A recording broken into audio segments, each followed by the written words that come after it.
Howdy, howdy, y'all. Welcome to CIA Files, True Stories of U.S. Intelligence. I'm Topher M. Ford, along with Brandon Givens. Brandon, how's life? Well, thanks for asking. I'm doing pretty well. I woke up at 3:30 this morning to go pick my wife up from the airport, and she's got jet lag right now, so she's asleep. But yeah, it's overall been a pretty good day. And yourself, how are you doing there? Oh, I'm good. Too busy to enjoy my coffee, but that's just how things are sometimes. So now we're getting into the really intense part of the Goerge White story. This is where the infamous Project MK Ultra enters the picture. Yeah, Chris, this episode's pretty neat. It's got a lot to offer. We've got drugs, sex, kink, not just sex, kink sex, and paranoia of hypnotism, mind control, along with a doctor doing experiments on people that enjoys folk dancing and making his own yogurt and living in a sustainable way. I mean, it's pretty intriguing stuff. I mean, it's, the truth is stranger than fiction really stands out here. Okay, this is the second half of the story of Goerge Hunter White. I was too rough for their league. We are not professing to tell you the complete story of these activities. We are professing to tell you the complete story that we know. These records that we've uncovered don't tell the story. This is CIA Files. They tell pieces of it. True stories of U.S. intelligence.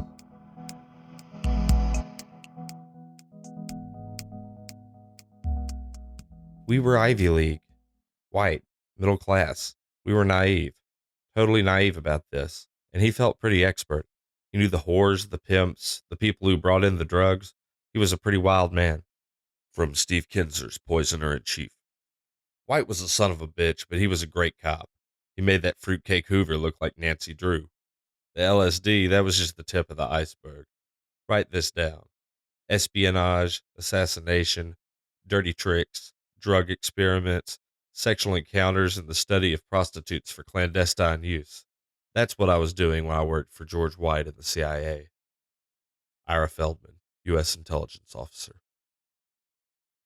Goerge Hunter White had just been fired from his post in the House Un-American Activities Committee when he was approached by CIA mad scientist Sidney Gottlieb. White was still working for the Federal Bureau of Narcotics, but he always had extra time and energy to do some freelancing.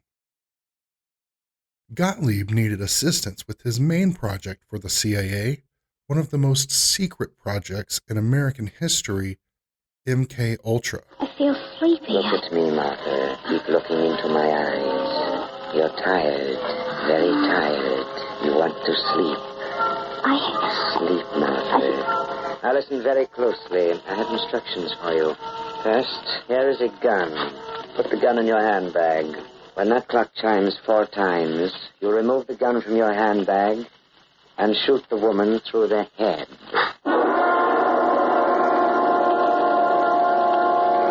In the early 20th century, a common horror movie trope, or even novel trope, was that of the magician or hypnotist who could control people.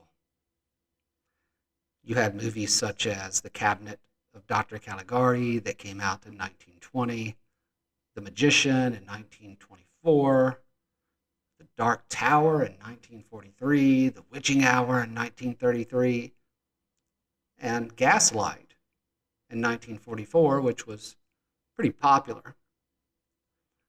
And Orson Welles even got on this bandwagon with Black Magic in 1949. So there was this common thought that hypnotism or mind control could be possible. Well, Sidney Gottlieb figured that if somebody could be driven out of their mind, the mind could be placed with a new psyche, that of his design. When he found out about LSD, he thought he found the mind-altering drug he'd been searching for. he convinced the U.S. government to buy up the world's supply, which they did. He then went around like LSD claws, donating it to hospitals and research facilities for them to conduct experiments with. He wanted to see what it was and how it affected people. It didn't end there. The CIA also funded articles in Time magazine about psychedelic mushrooms in Mexico. They basically paid to raise awareness about mind-altering drugs. Their hope was to get more people to use them so they could indirectly learn about their usefulness towards mind control. Well, it half worked. Use of psychedelics skyrocketed. Gottlieb's experiments with LSD and other drugs had all been confined to clinical settings held under supervision of medical observers in controlled environments. But Gottlieb felt it was important to see the results of these drugs at work out in the world, in casual, real-life situations. But these experiments needed to be kept secret, and the subjects needed to be dosed without their knowledge in order to observe the full effects of the drugs. This job might as well have been custom-made for White. He had experience in drugging people for experiments during his time in the OSS. He loved drugs himself. He had few scruples when it came to committing acts of cruelty and violence. And perhaps most importantly, he had access to low-level criminals and other social outcasts, people who would never consider reporting anything done to them to law enforcement. As mentioned in Part 1, White often indulged in any sort of drugs he could find. So when Gottlieb introduced him to LSD, White jumped at the chance to take it for a spin. Albert Hofmann was a Swiss scientist who worked for a pharmaceutical firm named Sandoz. He was trying to find circulatory stimulants. And working with ergot, he isolated lysergic acid. He rubbed some in his eyes by accident and had a strange sensation. Okay, now, there's a theory that the witch hunts were based around people eating grain with the ergot fungus. People who ate bread with the fungus hallucinated or became paranoid. Maybe he knew that, maybe not. But he became more curious and made a guinea pig of himself. He made and took what he thought was a small dose of LSD, but in reality it was quite a lot, and he had a pretty bad trip. Nonetheless, he thought it could be helpful in treating anxiety, and he does appear to be correct. It has reemerged as a drug of interest. In any event, Sandoz patented LSD for production. In 1952, White, along with CIA counterintelligence chief James Jesus Angleton, got together for drinks. They both had gin and tonics laced with LSD. Afterward, they ventured out into the world, going to a Chinese restaurant for dinner. According to White's diary, they were overcome with a laughing fit and never got around to eating their dinner. While Gottlieb was working to expand MK-Ultra, a power struggle was going on behind the scenes. Other government agencies, including the Office of Scientific Intelligence and the Office of Security, wanted control over this new project. This led to delays in kicking off the next phase of the program. This power struggle also held up White's acceptance into the CIA. Officials in Washington were reluctant to approve White to work with the agency. White believed he was a victim of elitists who didn't care for him. He wrote, "A couple of crew-cut, pipe-smoking punks had either known me or heard of me during the OSS days and decided I was too rough for their league and promptly blackballed me." White's approval took a year to come through. When he was finally cleared in 1953, Gottlieb gave him funds to get started. White made a deposit on a space at 81 Bedford Street in New York City, 2 neighboring apartments where he would bring unwitting subjects for LSD experiments. Once his lair was ready, White began searching for people to befriend and experiment on. Kinzer wrote that White would often introduce himself to people as Morgan Hall, an alias he'd created, complete with several different backstories. He posed alternately as a merchant seaman or a bohemian artist, and consorted with a vast array of underworld characters, all of whom were involved in vice, including drugs, prostitution, gambling, and pornography. White and his wife Teen would throw parties at the rented apartment where they would secretly add LSD to their guests' drinks. White would take notes on people's reactions in his diary. His victims often included his own friends. One friend, an unwitting victim, Gilbert Fox, ran Vixen Press, a small publishing company that specialized in pulp fetish novels. In an interview with writer Douglas Valentine, Fox detailed how one experience caused him, his wife, and some visiting friends long-lasting mental damage.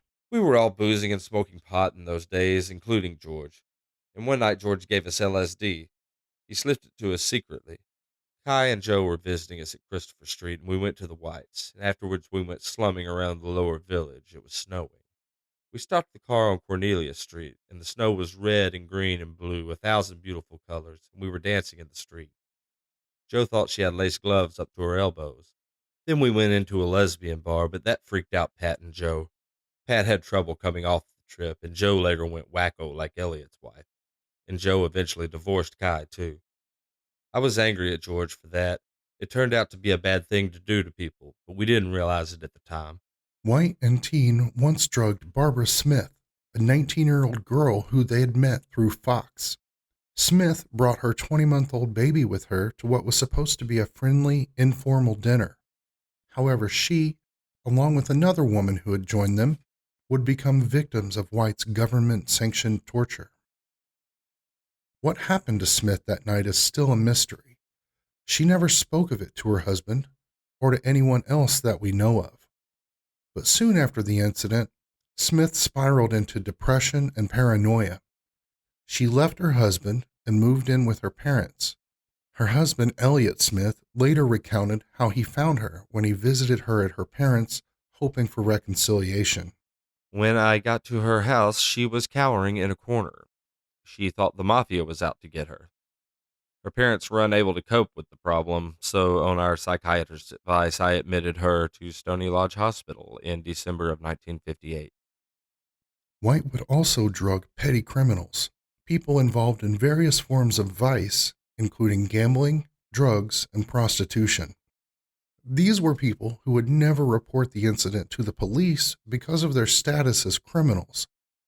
Doing so probably wouldn't be worthwhile anyway, as White had agreements with most of the people who might receive such reports, including people who worked in the NYPD medical department. During this time, Gottlieb kept close tabs on White's experiments. The two met regularly, and despite their vastly different personalities, they became good friends. Gottlieb is kind of a fascinating character in that he's not really who you would expect to be the poisoner in chief. He was like, his parents were Orthodox Jewish immigrants, and he had a stutter and a club foot and a passion for folk dancing. He tried to live a sustainable lifestyle. He raised his own goats and he made his own yogurt and tried to have the eco-friendly household. He experimented with LSD. He does seem to, in the end, regret a lot of what he did. Like later in life, when he does retire, he goes off to India and works with lepers and travels the world and tries to help the poor. And he does retire to Virginia, to his house in the woods with his goats and yogurt, living on his eco-friendly homestead. One of Gottlieb's favorite hobbies was folk dancing. He would famously show off the dances he had learned, and White would often learn these dances and join Gottlieb in performing for other people. At this point in history, paranoia over the creeping threat of communism was at an all-time high. This paranoia fueled the attitude among those in power in the U.S.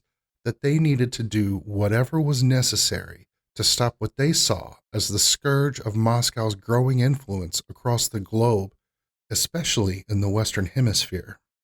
paranoia of communists comes from a variety of angles. I mean, the revolutions in China and Russia were pretty bloody, and so no one in the U.S. would really want to live through that or see that happen. And the line between anarchist and communist was pretty hazy. You wouldn't think that would be the case because they seem to be quite different as far as ideologies go.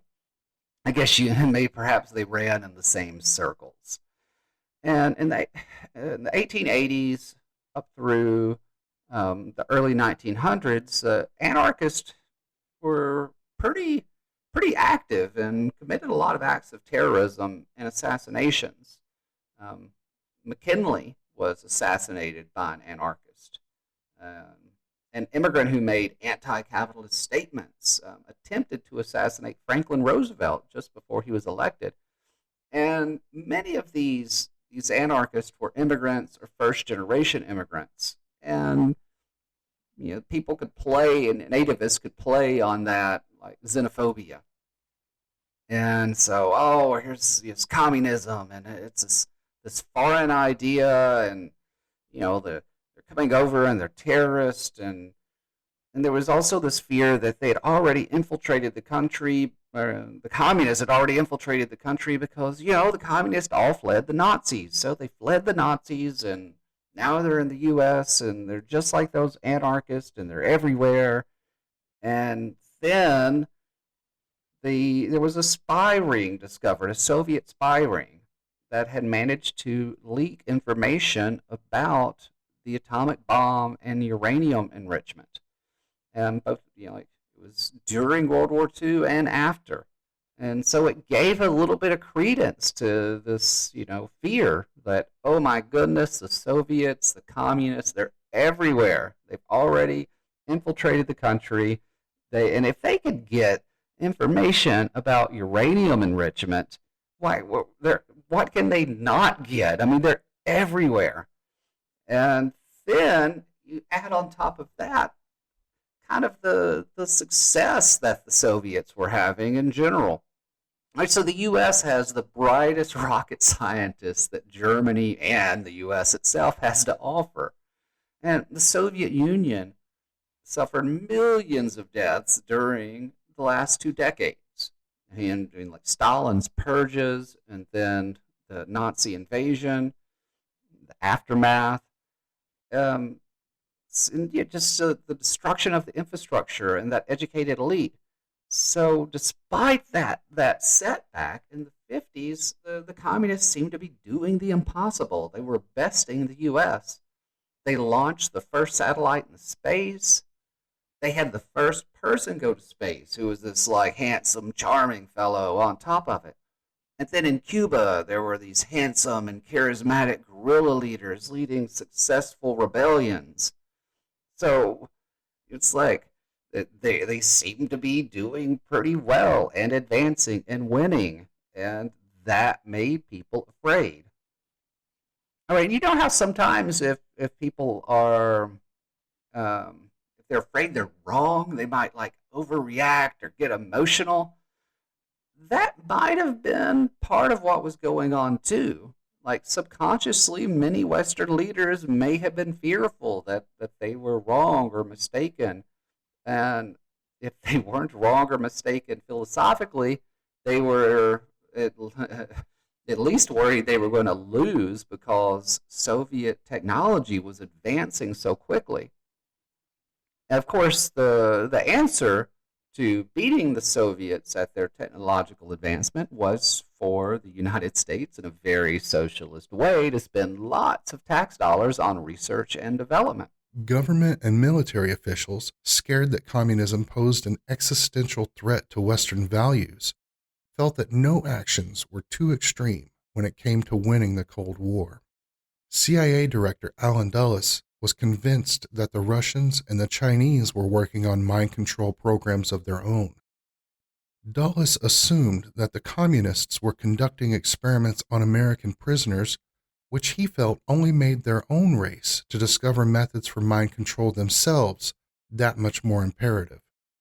Leaders in the Pentagon and in the Army Special Operations Division were aware that the CIA was conducting experiments with LSD and other drugs on unwitting subjects, and they showed no interest in curtailing these experiments, even though such experiments violated the relatively new Nuremberg Code. During World War II, the Nazis were notorious for human experimentation. I mean, people were tortured in the name of science. So the Nuremberg Code was put into place to provide guidelines for human experimentation to make sure that medical research would not be a form of torture. You know, like at some point, a human being, will need to take the vaccine or take the blood pressure medication to find out if it works. And there are steps along the way, but also essential rules for experimenting. Rule number 1, voluntary consent is essential. You can't experiment on people without them knowing it. You can't spike someone's drink just to see what will happen. That's a big no-no. You can't give someone like a blood pressure medication to see if it's effective without them knowing it. It's wrong. The experiment should also avoid unnecessary suffering. And with MK Ultra, like, suffering was the point. And the facilities need to be such that injury is extremely unlikely. The environment needs to be controlled. The person conducting the experiment needs to be able to end the experiment if they believe someone is in danger of being harmed. And also, the subject should be free to end the experiment at any time, which was simply not the case with this. It was like almost all the rules were violated. In 1955, the Federal Bureau of Narcotics transferred White to California, where he would run the Bureau's San Francisco office. Gottlieb took this as an opportunity to step up his clandestine experiments. He decided to add another element to White's experiments: sex. Gottlieb named this new setup Sub-Project 42. White, ever the creative writer, gave it a more colorful name: Operation Midnight Climax. White set up his pad at 225 Chestnut Street, an apartment on Telegraph Hill with a beautiful view of San Francisco Bay. He hired a friend to install hidden microphones disguised as electric outlets and tape recorders hidden in the walls. A CIA officer who once visited said the apartment, quote, was so wired that if you spilled a glass of water, you'd probably electrocute yourself. In 1977, the New York Times spoke to a man who lived in the apartment some years after the operation shuttered.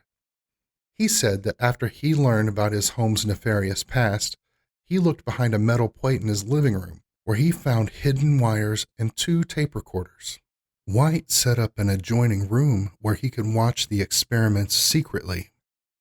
He sat behind a 2-way mirror, almost always sitting, pants down, on a portable toilet, with a pitcher of martinis next to him. He even submitted an expense report for his potty. Among documents that the CIA later declassified is an expense report he filed on August 3, 1955, that includes this entry: 1 portable toilet, $25, 24 disposal bags at 15 cents each, $3.60 to $28.60. The experiments conducted on Telegraph Hill were different from what White had been doing back in Greenwich Village. This time, he'd be combining drugs with sex to refine his interrogation techniques. White needed some help with this ambitious new task. He turned to newly retired intelligence officer Ira Feldman.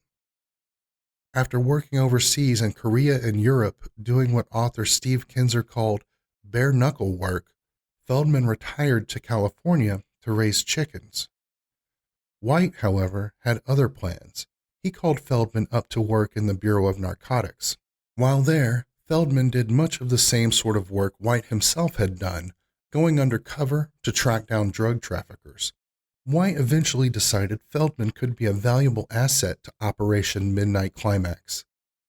At first, Feldman was resistant to the idea of drugging unsuspecting Johns with a potent, mind-altering drug. But White convinced him by telling him this work was important to national security.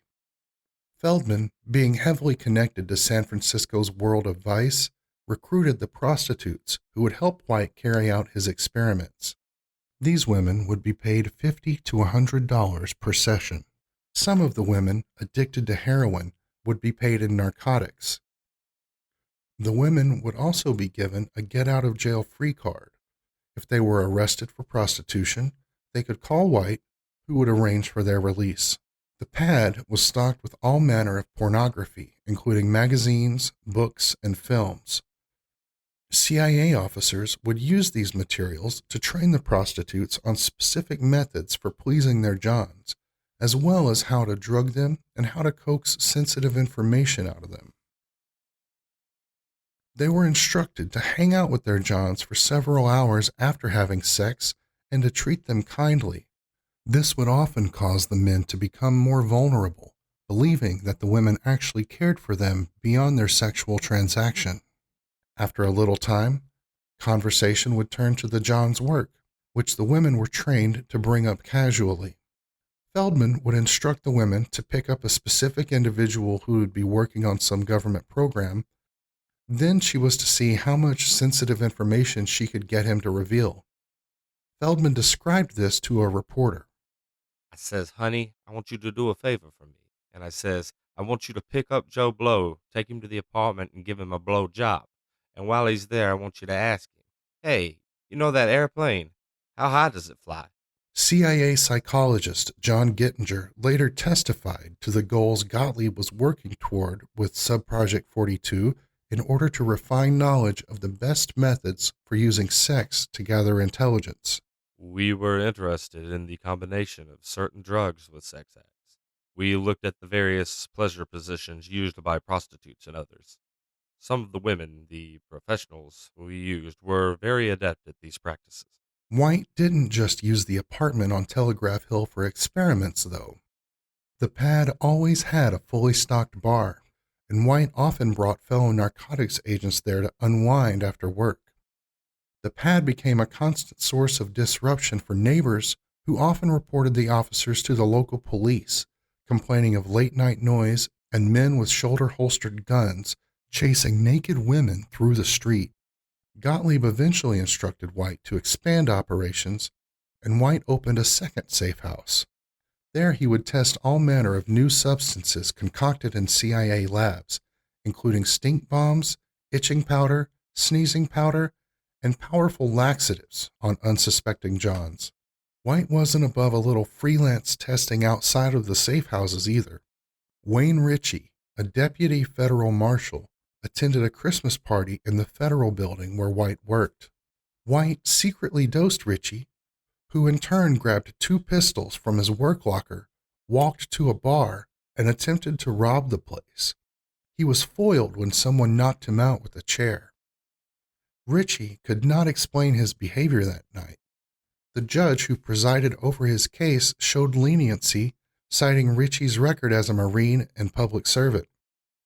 However, from that point on, Ritchie suffered from depression and never fully recovered. In 1963, the CIA's Inspector General, under direction from Central Intelligence Director J.S. Ehrman, began an audit of MKUltra.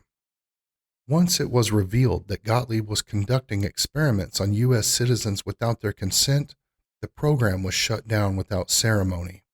White retired from the Bureau of Narcotics in 1966. He and Albertine moved from San Francisco to Stinson Beach, where he took up the relatively easy position of chief of the Stinson Beach Fire Department. Ever the aspiring writer, he worked on an autobiography titled A Diet of Danger, which was never published. Goerge Hunter White died at the age of 67 on October 23, 1975, from cirrhosis of the liver, the same disease that had claimed the life of singer Billie Holiday. Obituaries heralded White as a national hero, praising him for his acts of bravery in the face of danger in the name of national security. The timing of White's death saved him from the public relations crisis that would emerge when the press caught wind of MKUltra. There's little doubt, however, that he would have suffered from the same selective amnesia that Gottlieb and others involved in the project would experience when called to testify before Congress in hearings that took place in 1977. When posed with questions from lawmakers, for some strange reason, none of them could remember much about the clandestine, illegal experiments that the CIA conducted for a decade.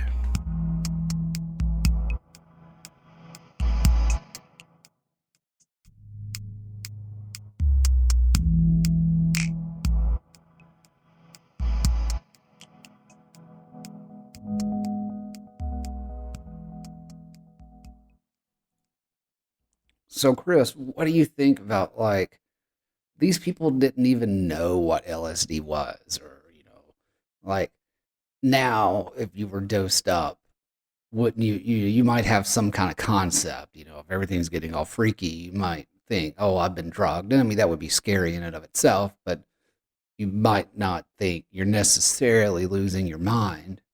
But yeah, well, these guys have any clue, these people that were being drugged, did they have any clue what was happening to them? And how do you think that affected their mentality? Yeah, it would most likely be highly traumatic. In the 1950s, not many people knew that LSD existed or even what a psychedelic experience was. So they'd have no frame of reference for what was happening to them. And we're talking like pharmaceutical grade LSD here, not like some concoction somebody made in their bathtub. Strong acid trips often cause hallucinations, visual distortions of reality. You might see everything melting. You might see the person you're sitting with transform into a monster. Your thinking and judgment can be influenced, so you might become convinced that you're pregnant and you need to give birth to a child right away. That's actually a story I just saw someone say on TikTok. And they knew they were on psychedelics. So you can just imagine if you didn't know what, LSD was. Plus, a strong LSD trip usually lasts about 7 to 10 hours, maybe longer, depending on the dosage. So yeah, I can't imagine how terrifying that must have been for those people. Okay, well, that's it for this episode of CIA Files. Thanks so much for listening to the show. We'll have a headlines roundup next week, and then we'll be back in 2 weeks with the story of Antonio Villas-Boas, a Brazilian farmer who may or may not have been the first person to be abducted by aliens, and possibly the first person to get to try a topical version of ecstasy. Thank you for listening. Please like, subscribe, follow. You know the drill. The more of that we get, the higher we show up in search results. Right now, we're still pretty low in those search results, so we need all the help we can get. It's good to have independent voices out there. So do us a solid and help us get our names out. Yeah, that really is a big help to us as we're, getting the show up and running. And I can personally promise you that the universe will reward you in some way. I can't say what that reward will be or if you'll even notice it, but I guarantee it will happen. And be sure to follow those socials, Facebook at CIA Files, and on Twitter and Instagram, it's CIA Files Podcast. And of course, you can check our website for more information on Goerge Hunter White and Operation Midnight Climax and where you can get all of our sources. That is ciafiles.net. Yeah, we've got a pretty good episodes coming up about alien abductions and such, and it's going to be interesting, and especially because June 1st, the Pentagon is supposed to release their information that they have on extraterrestrials. So one of the questions we'll be kind of delving into is how much can we even believe it or believe them with what they do present? All right, everybody. Well, thanks again and stay safe out there.